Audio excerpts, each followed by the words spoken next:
If I leave here tomorrow, would you still remember me?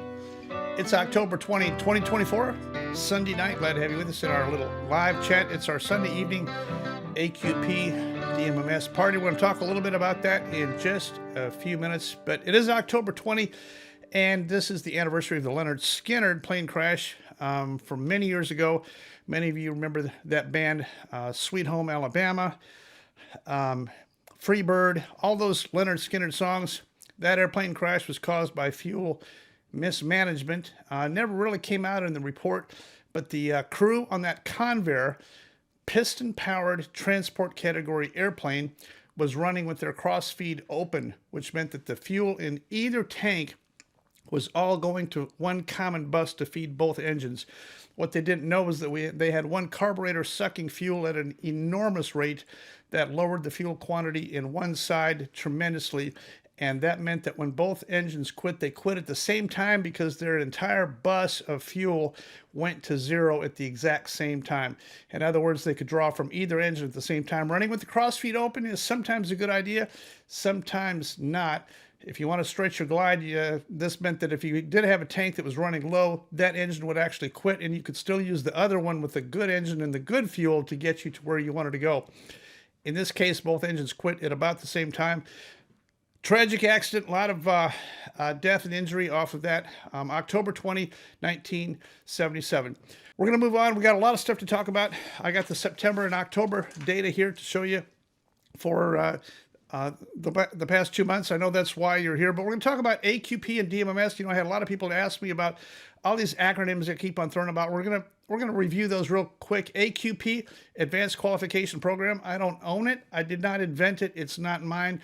Somebody else far brighter than me, which includes just about everybody, invented that. It's Advanced Qualification Program. It's a concept. It's a philosophy that they came up for the airlines, where it said that instead of doing training and check rides on the normal FAA maneuvers, now they're going to do training, check ride, and conditioning based on the things that could happen to you while you're flying.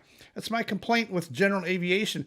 We got our private pilot's licenses or your commercial or whatever you want using maneuvers, but they're all non-emergency events. They're not things that are going to happen to you.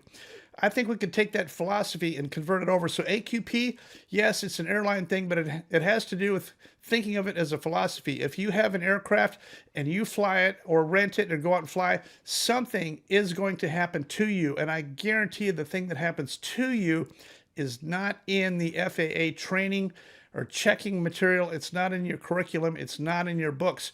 The only way that you're going to be able to handle it is by thinking ahead, preparing, and conditioning yourself. There's only about 24 good ways to kill yourself in an airplane. They all have to do with events that will specifically happen to you with an element of surprise at the least time of expecting. You will be totally surprised.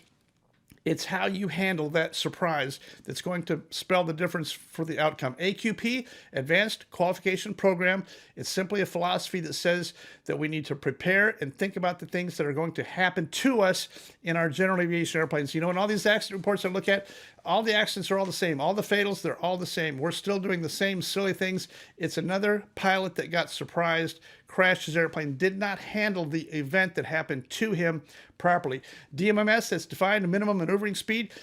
Also, not something that I invented or came up with. The Defined Minimum Maneuvering Speed is something that the airlines came up with, where they specifically defined right down to the knot how slow they could fly their airplane in each flap or lift configuration for their airplane. All airlines have a maximum bank of 30 degrees. There's not a one of you listening right now that's ever been on an airliner ever at any time where the airliner banked more than 30 degrees. It's a limitation. They don't bank more than 30 degrees, and a lot of times their bank limited to about 20 with the autopilot on, up to 30 at the absolute most. We don't need to bank that far. For us in general aviation, below 2,500 feet, I recommend no more than 30 degrees bank. And honor and placard a DMMS, that's 1.404 times your clean stall speed. Where do we get that? Where does 1.404 come from? Well, that's your 30% buffer that the FAA asked for. 30% above your clean stall speed is in your book. Your clean wings level stall speed is in your POH. Now let's add 8% to that for a 30-degree bank. Remember, you incur an extra 8% penalty at a 30-degree bank. You would think that the answer would be 38%, but it's not. It's 30% compounded onto your speed, and then an additional 8% of that value. So it's compounded upon compounded. If you do the math, it comes out to 40.4%. You need 40.4% while you're maneuvering. That's on your crosswind, downwind to base, base to final. Once you get on final, you need to be a VREF airplane. VREF is always 1.3 times your dirty stall speed. Notice on your airspeed indicator, they always tell you what the clean stall speed is, bottom of the green. They always tell you what your dirty stall speed is, bottom of the white, but we don't ever want to fly at those speeds. What speed should we fly at? That's the speed that the FAA doesn't tell you and your manufacturers do not tell you. That's the whole point of this channel. We're trying to get you some more information on what speed to fly your airplane. You know, in all these accidents, we're still flying around too slow. We're flying around completely unaware of what the min speed to fly is in our general aviation accidents. It's Sunday night. Welcome. We're going to jump in here and get this started. It's going to be kind of a short video, but we're going to get this thing going right now. Welcome.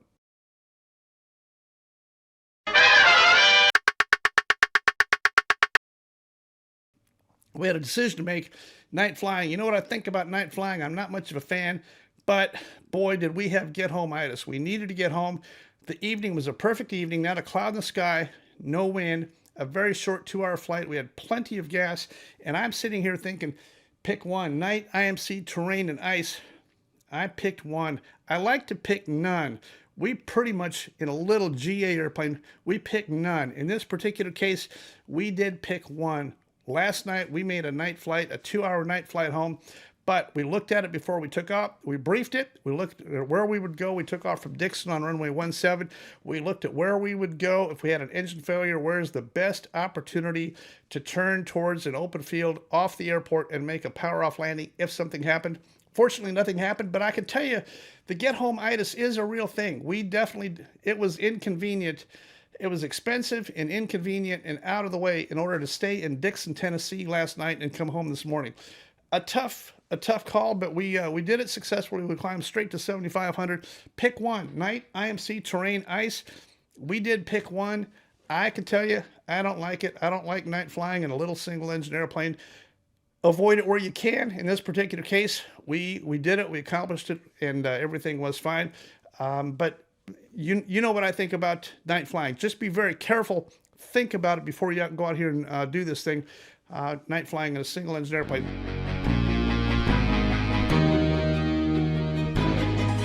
Let's jump in here and take a look at the Sunday night accident data. I'm going to go back and put this up on the screen here.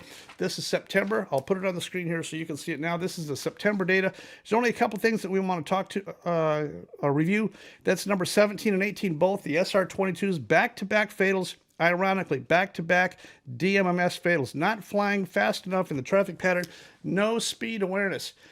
One of them was a downwind to base, right downwind to right base, stalled and spun, tried to get a parachute out and didn't work. The other, I believe, at Kitty Hawk, the second one, had 5 people on. Come to find out, there is actually a Cirrus out there with an extra seatbelt in there.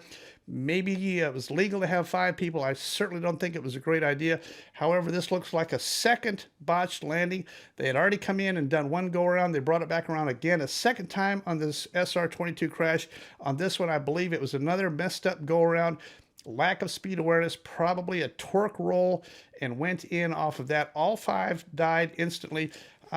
Your go-arounds, your speed awareness, this is it. If you're going to fly airplanes, especially these high-power, high-torque airplanes, when you push that power in, it's going to want to roll. You've got to lower the nose, leave the existing configuration, lower the nose, fly straight ahead, get some speed, and clean up very slowly. Don't even think about raising the nose until you get some speed going on this thing, and that's what happened. That's the September data. We ended up with a total of 18 in the month of September. Let's take a look at October. Just a couple things here. The very first one on there, that's November 5868 Sierra. That's the BE-55. That's in Florida. We found out that the one engine kind of came apart in flight is kind of what the preliminary is looking like. Not a lot of information on that yet. And then the The 7EC, number 6 on this, number 4337 Charlie, that's Veronica. Here's a picture of it right here. Steve Spence, age 60. It impacted the water. Still no idea what the story is on that one. And then we talked about this a little bit last week. 73 Whiskey Alpha, that's the BE95. It's basically a 55 Baron out in California. Took off from Catalina Island night and had 5 people on board. Ali Safai, 73 years old, and it sure looks like night spatial disorientation after takeoff. Was he making a takeoff without permission? I don't know. I know the runway didn't have any lights. It's not a great runway in the daytime, but this airplane did get airborne. It made it just off the runway and crashed to the right just after takeoff. Did he drive it into the ground or did he stall it? Still don't know. No survivors off of that. That's Ali Safai, age 73. And then the 336, this happened, I did not include it last Sunday night because it had just happened. November 336 Lima Victor in Georgia. This is right down here in Savannah, close to us. Ran out of gas. Boris Yusupov, 49 years old. Look at the flight track on this thing. We flew it 3.5 hours out of Florida, ran it out of gas, got it up very close to Savannah where he was wanting to go, and ran it out of gas.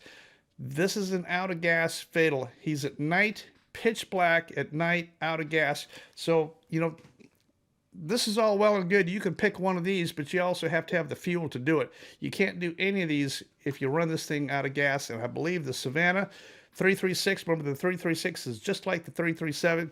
We call it a mixmaster, a push-pull. One engine in front, one engine in back. The 336 was the predecessor to the 337, and that's probably all that happened there. And then one that just happened yesterday. This is this happened on the 15th, I guess, 3:15 p.m. Iran's S12. No N number on this yet confirmed, but I believe it was 912 Romeo Sierra. Nick Van Houten, 47 years old. It's a speed thing. Nick's an accomplished pilot. He was out doing something. He was about to get married. This involves some kind of a photo shoot, a photo mission, a flyby, a something where he simply lost control of the airplane due to lack of speed awareness. Was he concentrating on the photographers, on the ground? Was he concentrating on something that he should not have been? Don't know. All we know is it did end up in a stall spin. There was nothing wrong with the airplane, and it hit the ground. And Nick was about to be married. He was engaged, and I think this photo shoot had something to do with his upcoming wedding. Left his bride-to-be, Liz, in a horrible position here. Just a total preventable accident. It's a lack of speed awareness, and I think that's one of the main things. Our messed up go-arounds, our non-stable approaches, our lack of speed awareness is what's totally killing us on all these. I'm going to go over the accident data real quick here. I'll put this on your screen here, but here's where we're at. Even amidst all of our trials and troubles here and all of our accidents, we're actually still doing pretty good. Check this out on the screen. For 2023, as of today, 1 year ago right now, we had 144 general aviation fatals. That was in the first 293 days. As of today, we've only got 128. That's 16 less than we were 1 year ago right now. That puts our fatal accident rate at 13.278 fatals per month, which is not great, but it's good. I would like to see that number drop down below 13.